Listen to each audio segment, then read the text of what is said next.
Welcome into Pushing the Pile, brought to you by FanDuel Sportsbook. Make every moment more. JP, I thought we were done. I will be honest. With the breaking emergency pods, it is Thursday, January 8th. I thought by this time everyone would kind of have had the conversations with their head coaches to know who's there next year and who's not. But apparently the Dolphins run at a little bit different pace. They announced today Mike McDaniel out after the head coach, despite the bounce back after a 1-6 start. We thought that might have saved his job. Well, it didn't. Out after 4 seasons. He was 35-33 in his career. There are no playoff wins for Miami. This one, I'm surprised. I guess I'm surprised mainly because they didn't do it earlier. But when it came to sort of the on-field results, you can't continue to have a team that falls apart at the end of the season and continue to say, that's the guy for the job. Well, I do think Mike McDaniel is a great play caller. I think he's a great coordinator. His team's continuing to fall apart once it's the cold weather thing, but also the team's falling apart at the slightest physicality is the biggest thing that you're going to remember Mike McDaniel's coaching tenure as. This team gets beat up by more physical teams. And the fact that they're always they're always the punching bag isn't a great sign for somebody as a head coach. Now, it's tough because, again, he is such a great play caller that I think, and even in spite of the lack of physicality, like you said, 35-33, that is a good head coach, or at least an okay head coach, but you can't continue to fall short in the biggest moments. I'm surprised. 2 reasons why. One, McDaniel has 2 more years left on his deal. He just had an extension before last season. 2, who do they think they're going to get? Who do the Dolphins think they are right now? Do they think they're the ones getting John Harbaugh, right? Do they think they're the ones that are the attractive one for head coaching candidates? We've talked about how much of a just rock that Tua Tagovailoa contract is, weighing down their salary cap that you can't really get out from under. No one's going to be banging on your door to trade him. You might have to actually trade a pick along with Tua to get him out of there and to clear some cap space. But then also, once you trade Tua, you got to find then a quarterback to play for your team, and you're not necessarily in a position to get one in the draft. So I don't know where the Dolphins go from here. I don't know if they're going to get a John Harbaugh, Kevin Stefanski. I thought you'd give Mike McDaniel 1 more year just because that's kind of the timeline of this team, is that the next year is probably going to be rough as well. There's not these young guys in the pipeline all of a sudden turning things over. And I think a lot of, Mike, I do think that as a pure head coach, that ultimately you'd probably like to do better than Mike McDaniel. I think Mike McDaniel is going to be a great OC somewhere. I think that's his future in the NFL. I don't see him being in demand as a head coach, but I think a lot of the shortcomings and the failings of this Dolphins team were related to Chris Grier. I thought that was the way to do it. But I guess this way you get to align GM and head coach. Maybe that's the thing that's attractive to an incoming head coach, is that they get to kind of either have a puppet GM or pick someone they want, that you get a unification there. But we'll see, man. I think that alignment between the head coach and GM is something that they clearly want. That's something that a lot of teams should go for. That's why I always say, if you're firing one, fire the other. You got to clean slate, because if you have one guy with one different idea for how the team should be built and the other one with another different idea, that's going to just constantly butt heads. They're going to go to war, and it's going to feel like this team is going in 2 separate directions. So I think getting a new vision, clearing out what this era of the Dolphins was, I think that's got to be the biggest thing for Miami moving forward, is you have to move on from the Mike McDaniel or Chris Grier era. Whew. All right. We'll discuss options for the Dolphins, options for Mike McDaniel, coming up right after this.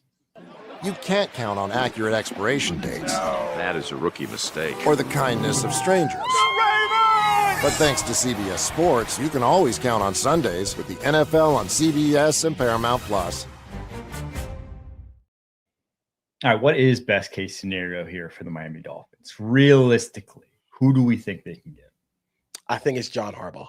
Think so? You think they can? I think so. And the reason why is because John Harbaugh also wants roster control. John Harbaugh also wants to hire his own GM. And if Jonathan Jones, colleague of ours, said the Dolphins are down to 4 GM candidates. One of them is Chad Alexander, who works in LA for the Chargers and has worked for the Ravens and John Harbaugh. He's worked with the Harbaughs for like the last decade. It feels like, given everything that just happened and the timing of Chris Greer fired, rest of the season happens. Yesterday, nothing happens with Mike McDaniel. John Harbaugh gets fired. Today they fire Mike McDaniel. I don't know. That just seems like really odd timing to me. If it's not John Harbaugh, I think Kevin Stefanski again would make a lot of sense.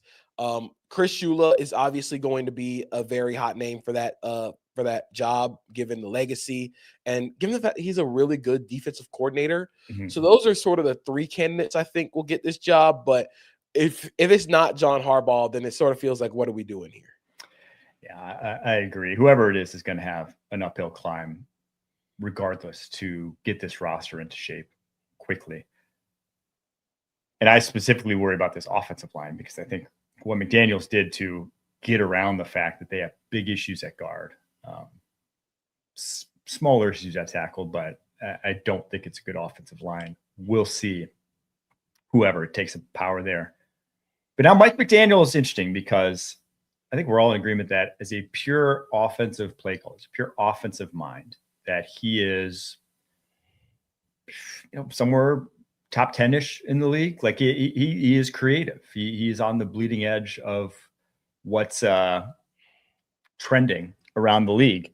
And because of that, he'll be in demand. Do we think he goes to one of the new hires across the NFL? Do we think he goes back to Kyle Shanahan the way a lot of former Shanahan disciples do? Or do we think he takes a year off and assesses his options? I think he's still good enough to be an offensive coordinator somewhere. The first team that I thought of was the Detroit Lions. Like, given the way that they run their offense, the way that they want to use the under center passing game, the play action, and I think the overall team speed of the Lions would really be really cool for Mike McDaniel to work with. And again, like when he's only calling plays, I think he can really build that offense out. I do want to propose the idea of Robert Saleh head coach, Jeff Ulbrich defensive coordinator, Mike McDaniel offensive coordinator for the Atlanta Falcons. Oh, someone just said that in the chat. I love that. Let's just run it back. Let's get all the Shanahan guys back together. Jeff Ulbrich worked for Robert Saleh in New York last year, and again, you sort of take away they can't win in December thing, or they can't win in the cold because Atlanta plays in the dome. 1 and 2. That offense has the talent to sort of mimic what Miami does. Michael Penix can be a quick game passer. I think if you get him some more motion, some more timing in that offense, Bijan Robinson in that offense would go nuclear. And like, just think about all the ways that Mike McDaniel is going to use Bijan. Kyle Pitts could be really fun in that offense. So I think that would be really cool. Outside of that, I don't think he gets a head coaching job that soon. But I do think he's going to immediately step back in and be an offensive coordinator somewhere. I think the 2 jobs, or I guess one job's not open, but one job that is open that came to mind, I think would be an interesting fit, is the Commanders, because obviously Cliff Kingsbury out there, pairing him with Jaden Daniels, just what he could dream up, let's say, with Jaden Daniels. I think just having a creative mind to pair with a quarterback that capable of expanding the playbook is just something I'd be interested in. And the one that's not, again, it's not open right now, but I just think it could get this team over the hump and be what they're missing to a Super Bowl championship, Houston Texans. I think comparing him to Nick Caley, and just, again, I think McDaniel, one of his best things he's done is scheme around offensive line deficiencies and still have the offense be effective. I think going to Houston, I think CJ Stroud specifically would thrive in an offense like that. I would also posit Baltimore as well. I think that given sort of the limitations of the Dolphins offense with Tua at quarterback, you would not have those limitations with Lamar Jackson. You could access a lot more with the run game, the play action game. And I think that, again, the team speed and the downfield aggression of that offense would be really helpful. You would have to get a completely new offensive line. I'm going to be really real with you. Yeah. You're not putting Daniel Falele in a Mike McDaniel offense. It's just the guards. I mean, you needed new guards anyway. But you need new guards anyway.